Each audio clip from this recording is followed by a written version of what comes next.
ನಮಸ್ಕಾರ. ನೀವು ಕೆಲಸ ಬಿಡುವಾಗ ಸಿಗೋ ಗ್ರ್ಯಾಚ್ಯುಟಿ ಅನ್ನೋದ ಬಗ್ಗೆ ಹೊಸ ರೂಲ್ ಬಂದಿದೆ. ಕೆಲವರಿಗೆ 1 ವರ್ಷಕ್ಕೆ ಹಣ ಸಿಗುತ್ತೆ, ಆದರೆ ಇನ್ನೂ ಕೆಲವರು 5 ವರ್ಷ ವೇಟ್ ಮಾಡಲೇಬೇಕು. ನಿಮ್ಗೇನು ಸಿಗುತ್ತೆ? Let's find out.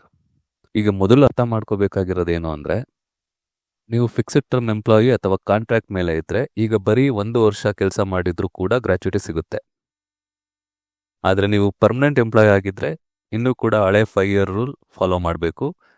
There is no shortcut. ಆದರೆ ಒಂದು ದೊಡ್ಡ ಚೇಂಜ್ ಇದೆ, ಅದೇ 50% ವೇಜ್ ರೂಲ್. ಇನ್ಮೇಲೆ ನಿಮ್ಮ ಕಂಪ್ನಿ ನಿಮ್ಮ ಬೇಸಿಕ್ ಸ್ಯಾಲ್ರಿನ ಟೋಟಲ್ CTCಯಲ್ಲಿ 50% ಮಾಡಲೇಬೇಕು.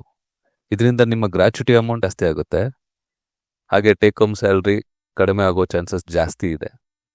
ಇದರಿಂದ ಆಗೋ ಅಡ್ವಾಂಟೇಜ್ ಮತ್ತು ಡಿಸ್ಅಡ್ವಾಂಟೇಜ್ ಏನು ಅಂತ ನೋಡೋದಾದರೆ, ನಿಮ್ಮ ರಿಟೈರ್ಮೆಂಟ್ ಹಣ, ಗ್ರ್ಯಾಚ್ಯುಟಿ ಮತ್ತು PF ಜಾಸ್ತಿ ಆಗುತ್ತೆ. ಕೆಲಸ ಬಿಟ್ಟು 2 ದಿನದಲ್ಲಿ ಸೆಟಲ್ಮೆಂಟ್ ಆಗಬೇಕು ಅಂತ ರೂಲ್ಸ್ ಆಗಿದೆ.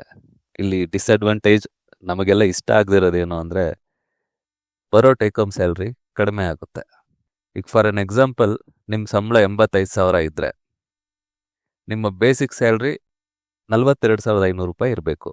ಹೀಗಾದರೆ 5 ವರ್ಷಕ್ಕೆ ನಿಮಗೆ ಸುಮಾರು 1,25,000 ಗ್ರ್ಯಾಚ್ಯುಟಿ ಸಿಗುತ್ತೆ.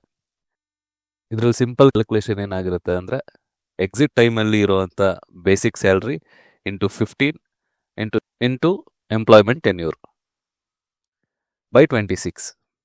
ಸೊ ಈಗ ಗ್ರ್ಯಾಚ್ಯುಟಿ ಜಾಸ್ತಿ ಆಗುತ್ತೆ ಅಂತ 5 ವರ್ಷ ವೇಟ್ ಮಾಡಿ ರಿಸೈನ್ ಮಾಡ್ತೀರಾ, ಇಲ್ಲ ಹೈಕ್ಕೋಸ್ಕರ ಗ್ರ್ಯಾಚ್ಯುಟಿ ಬಿಟ್ಟು ಮೂವ್ ಆಗ್ತೀರಾ? ಅದನ್ನು ನಿಮ್ಗೆ ಬಿಟ್ಟಿರೋ ಕಾಲ್. ಕನ್ನಡದಲ್ಲಿ ಕ್ವಾಲಿಟಿ ಕಂಟೆಂಟ್ಗೋಸ್ಕರ ನಮ್ಮ ಚಾನಲ್ನ ಸಬ್ಸ್ಕ್ರೈಬ್ ಮಾಡಿ, ಸಪೋರ್ಟ್ ಮಾಡಿ. ಕೊನೆವರೆಗೂ ನೋಡಿದ್ದಕ್ಕೆ ಧನ್ಯವಾದಗಳು.